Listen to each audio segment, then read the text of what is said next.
दोस्तों, मैं आपसे एक सिंपल सवाल पूछना चाहता हूँ। अगर कल मार्केट 20% गिर जाए तो हम क्या करेंगे? और अगर 20% ऊपर चला जाए तो हम क्या करेंगे?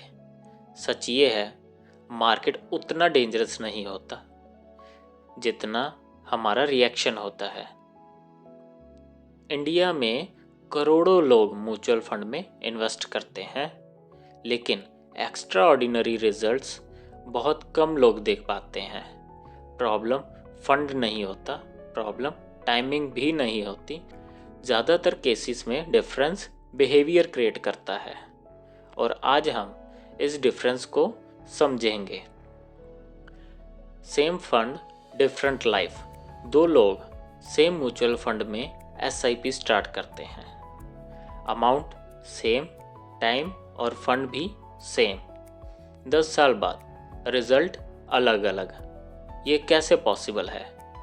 इसको कहते हैं बिहेवियर गैप। सिंपल मतलब, फंड जितना कमाता है इन्वेस्टर उतना नहीं कमा पाता, और ये गैप छोटा लगता है, लेकिन कंपाउंडिंग में ये बहुत बड़ा बन जाता है। मार्केट आपका पैसा स्लो ग्रो करता है, लेकिन गलत डिसीजन उससे फास्ट डिस्ट्रॉय भी करता है। सिंपल वे में एक पैटर्न समझो। 2008 में क्रैश आया, मार्केट गिरा, लेकिन मार्केट रिकवर भी हुआ और उसमें न्यू हाइज बनाई। अगेन 2020 में क्रैश आया, मार्केट दोबारा से गिरा, लेकिन दोबारा रिकवरी हुआ और मार्केट दोबारा से न्यू हाई पर थी। क्रैश परमानेंट नहीं होता, रिएक्शन परमानेंट पैटर्न बन जाता है। मार्केट हर बार रिकवर करता है, लेकिन हर इन्वेस्टर रिकवर नहीं कर पाता। सवाल क्रैश कब आएगा ये नहीं है, सवाल है क्रैश में हम क्या बनेंगे, सेलर या फिर एक्यूमुलेटर। छोटी सी एक आपको स्टोरी के माध्यम से समझाता हूँ।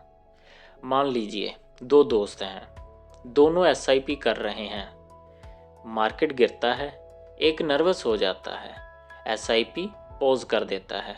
दूसरा नर्वस नहीं होता, अपनी SIP को कंटिन्यू रखता है। 3 से 4 साल बाद फंड 15% का CAGR देता है, मतलब एवरेज ईयरली ग्रोथ। दोनों को रिटर्न तो मिलता है, लेकिन जो कंसिस्टेंट था उसका कंपाउंडिंग एक्सेलरेट बहुत ज़्यादा करता है।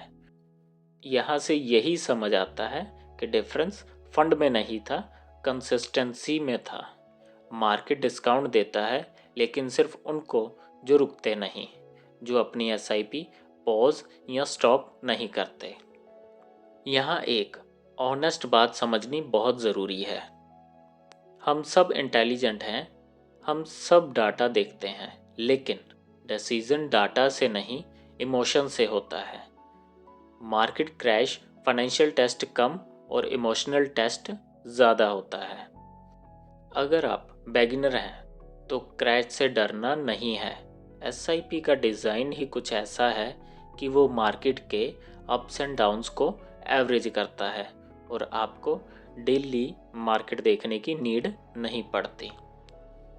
इसको हम रूपी कॉस्ट एवरेजिंग कहते हैं। Simple averaging system. मार्केट गिरता है तो आप सस्ता खरीदते हैं, मार्केट बढ़ता है तो आप महंगा खरीदते हैं। लॉन्ग टर्म में कॉस्ट स्मूथ हो जाता है। अगर आप ऑलरेडी इन्वेस्ट करते हैं, खुद से एक सिंपल सवाल पूछिए, क्या मेरा पोर्टफोलियो मेरे प्लान फॉलो करता है या मेरा मूड? एसेट एलोकेशन बोरिंग लग सकता है, लेकिन बोरिंग चीज़ें ही स्टेबल रिजल्ट देती हैं। एक्साइटमेंट ट्रेडिंग में मिलता है, और वहीं वेल्थ पेशेंस में मिलती है। मार्केट हमें वीक नहीं बनाता, वो हमें असली मिरर दिखाता है। वो बताता है हम सिस्टम फॉलो करते हैं या फिर हेडलाइंस। टाइम सबको मिलता है, नॉलेज सबको मिल जाता है, इमोशनल कंट्रोल बहुत रेयर होता है और रेयर चीज़ें ही वैल्यू क्रिएट करती हैं। वीडियो के स्टार्ट में मैंने एक सिंपल सवाल पूछा था कि मार्केट अगर 20% से गिर जाए तो क्या करें, और अगर 20% से बढ़ जाए तो क्या करें।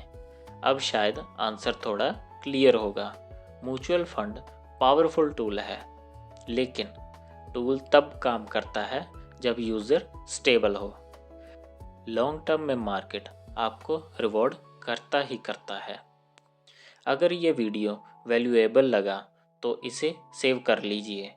अगला वोलेटाइल दिन जब आए तो दोबारा देखिए, तब इसका रियल इम्पैक्ट समझ आएगा। अगर आपको लगता है कि इन्वेस्टिंग सिर्फ रिटर्न का गेम नहीं, डिसिप्लिन का गेम है, तो सब्सक्राइब कर लीजिए, क्योंकि ये सीरीज़ अभी शुरू हुई है। नेक्स्ट वीडियो में हम ब्रेकडाउन करेंगे म्यूचुअल फंड पोर्टफोलियो कैसे बनाएं, ताकि 10 साल बाद आपको रिग्रेट ना हो।